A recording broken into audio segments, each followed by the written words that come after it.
José, um verdadeiro padrão de homem cristão. Em primeiro lugar, se você então é um homem cristão, se você que está aqui nessa noite, nos escuta de casa, é um homem que creu em Jesus, entregou sua vida a Ele, como José, você foi chamado para ser um homem prudente.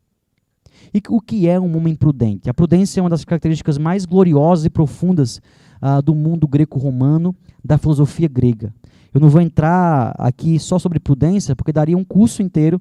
Tem cursos na internet que você pode fazer sobre prudência, tão profundo que é essa característica na vida de um sábio. Mas o prudente, sendo bem simplista, é alguém não impulsivo. É alguém que não age por emoção apenas, que imprime mais razão do que emoção quando ele vai agir.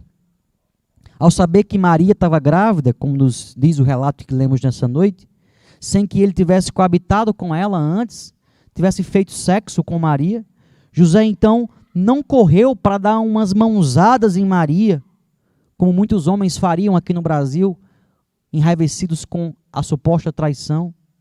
José não correu para dizer palavras duras aos ouvidos de Maria, esculhambando com ela pela sua aparente prostituição. Não, ele não correu para entregar Maria às autoridades. Naquela época, a lei mosaica dizia que a mulher prometida ou casada que traísse seu marido deveria ser apedrejada. Apedrejada. Mas José não busca fazer isso com Maria.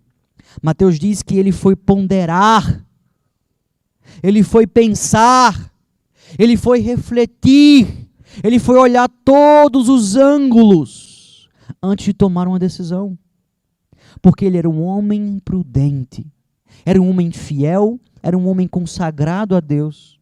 É uma família sagrada, porque José era um homem consagrado ao Senhor. Ele foi então pensar em todos os ângulos antes de tomar uma decisão. Assim também devem ser os homens de Deus. Você que está aqui nessa noite ou nos escuta de casa, não tome decisões precipitadas. Você que é homem de Deus, não age por impulso, porque deu vontade. Não haja de uma forma reativa, em reação a provocações que a vida te traz. Não haja assim. Pense, reflita, peça conselhos ao máximo de pessoas possível antes de tomar uma decisão. Olhe para além, inclusive, da decisão e as consequências dela para a sua vida. Tente olhar o máximo de ângulos para tomar uma decisão, fazer uma escolha, dizer uma palavra. Pense sempre assim, faça esse exercício lá na sua casa. Quando vier um pensamento para falar com a sua esposa ou seu marido, ou uma reação diante de uma piada ou uma palavra dela ou dele, pense o seguinte: de que forma eu vou edificar a vida dela ou a vida dele dizendo essa palavra? De que forma ela vai poder entender essa minha palavra, ou ele vai entender? Será que ele vai entender como eu quero dizer? Ou vai entender errado essa palavra? Não era melhor eu buscar uma palavra melhor? Ou não seria melhor, ao invés de dizer uma palavra arriscada, não dizer nada? Por que eu tenho que falar? Por que eu tenho que reagir? Por que eu tenho que dizer alguma coisa? E se você exercita isso, não pense que você vai passar 10 minutos pensando isso. Em segundos, o seu pensamento vai e volta, o raciocínio vai e volta, e você reflete sobre isso, e você vai evitar muitas palavras fora de hora, palavras mal encaixadas, palavras mal interpretadas, porque você é uma pessoa prudente, e o prudente pensa em todos os ângulos, tenta ver em todos os ângulos, e aí você vai começar a ter muito mais facilidade para elogiar as pessoas do que criticar, porque no elogio muitas vezes você diz bem, mas na crítica muitas vezes você diz mal. Claro que há necessidade de críticas, mas as críticas devem ser feitas de forma bem pensada, e na forma correta, no timing correto, no momento correto. E tudo isso só é feito por alguém que pensa, reflete, pondera no que vai falar ou fazer. Seja um homem prudente, como José, porque esse é o chamado para os homens cristãos. Mas em segundo lugar, além de prudente, o homem de Deus foi chamado para ser justo. Se você que é mulher, pode também aplicar essas características para você. Quero me dirigir aqui especialmente aos homens, por falar de José. Mas você que é mulher também saiba que essas características também devem ser compartilhadas contigo. Porque você, como mulher de Deus, também comunga do mesmo espírito que José tinha como homem de Deus. Além de prudente, justo. E o que é o justo? O justo é aquele que busca viver de acordo com o padrão estabelecido pela autoridade a quem se submete. E a nossa autoridade é quem? É Cristo, ou é a palavra de Deus. E José se mantinha submisso a esse padrão, a palavra do Senhor. É alguém que obedece à lei de Cristo. É aquele que dá a cada um o que lhe é de direito, como diriam os filósofos gregos. Esse é o justo. Você é um homem justo? Você é uma mulher justa? Alguém que dá a cada um o que lhe é de direito? Alguém que submete à lei do Senhor e, consequentemente, o Senhor manda nós obedecermos às autoridades, seja ela civis, seja ela espirituais?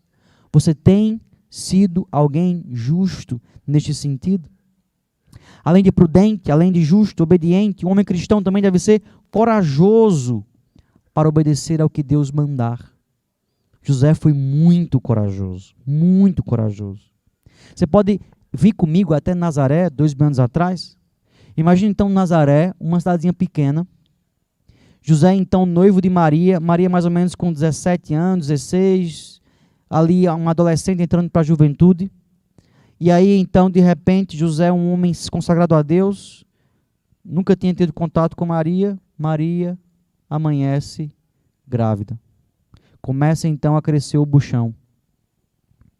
Você pode imaginar o burburinho no meio da cidade? Todos sabiam todos imaginavam ali que o que tinha acontecido não foi uma relação entre José e Maria, mesmo que fosse, seria pecado, né? Antes do casamento. Já seria mal falado. Já seria mal falado. E se alguém soubesse que José não tinha tido, aí que a coisa era pior. Além de ter feito sexo antes do casamento, Maria era uma adúltera.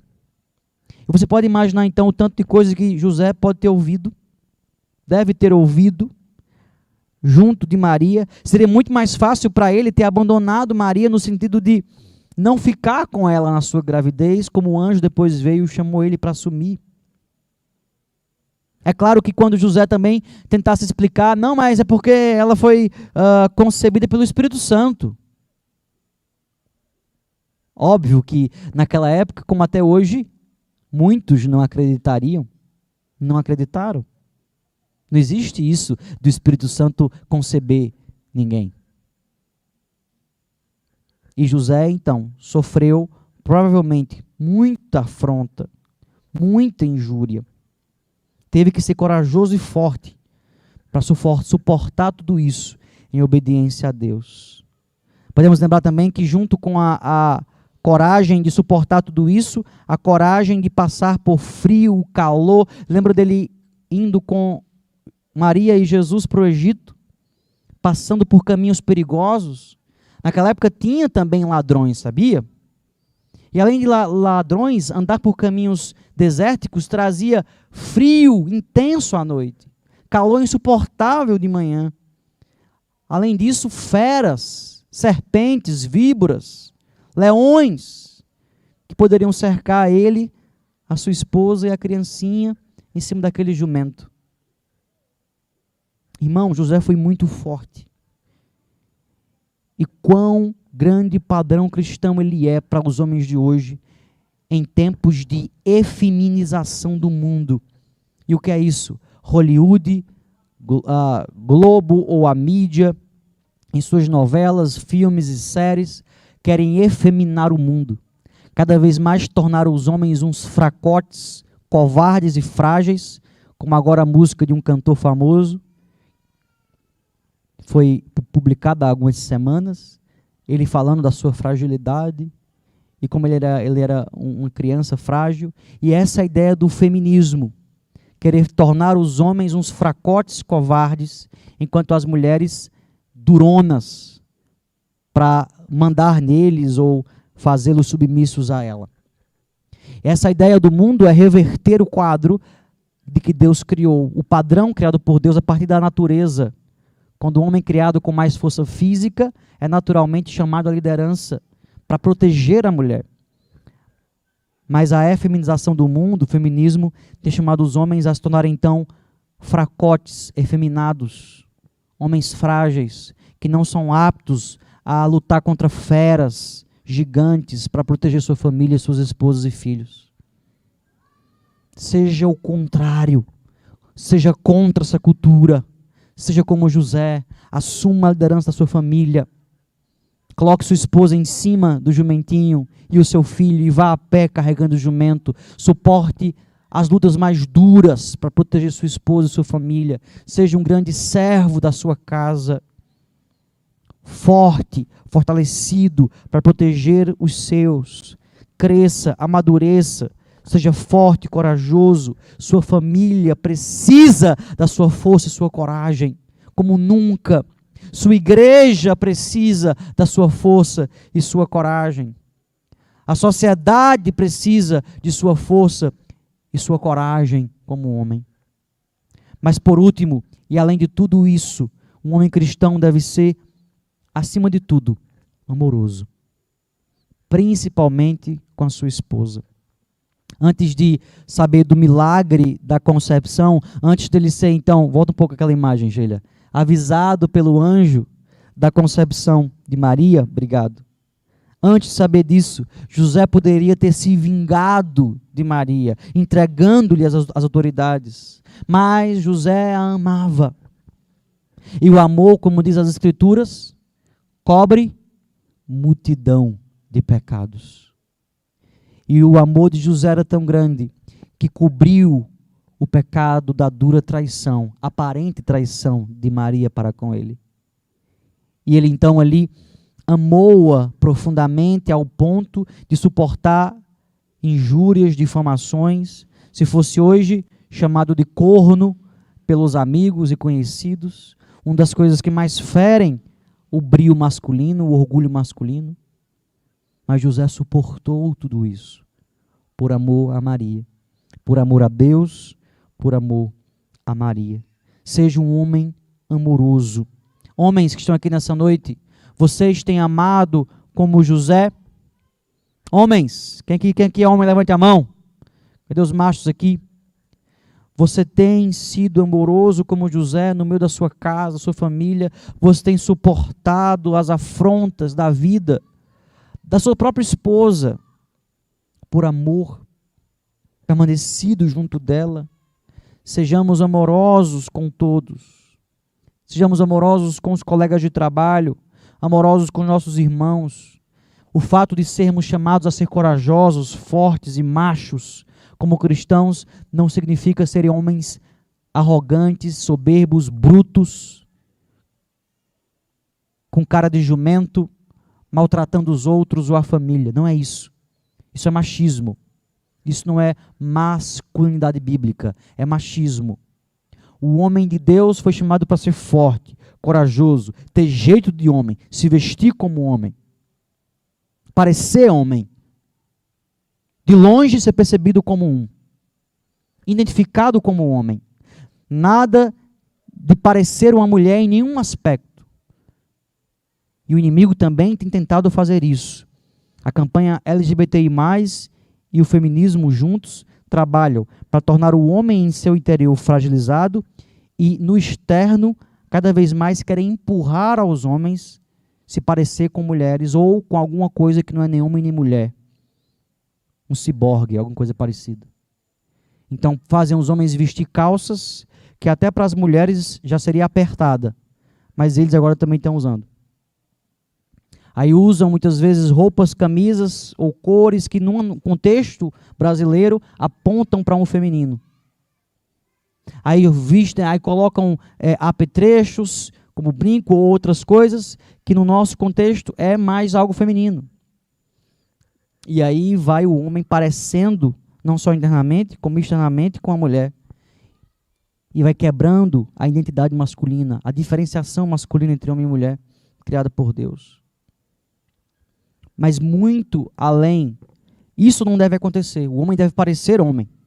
Mas devemos deixar claro que parecer homem não é ser bruto. Não é machucar a mulher ou machucar os seus amigos com palavras. Não é só tirar só conversar se for para falar de futebol. Homem não pode falar sobre sentimentos. Homem não pode falar sobre lutas pessoais, tentações, tristezas. Pode sim. Homem não pode ser sábio, não pode conversar temas mais profundos. Claro que pode. Deve. O homem cristão deve. E esse é o equilíbrio que José e a sua vida nos traz e que Deus nos chama para ser.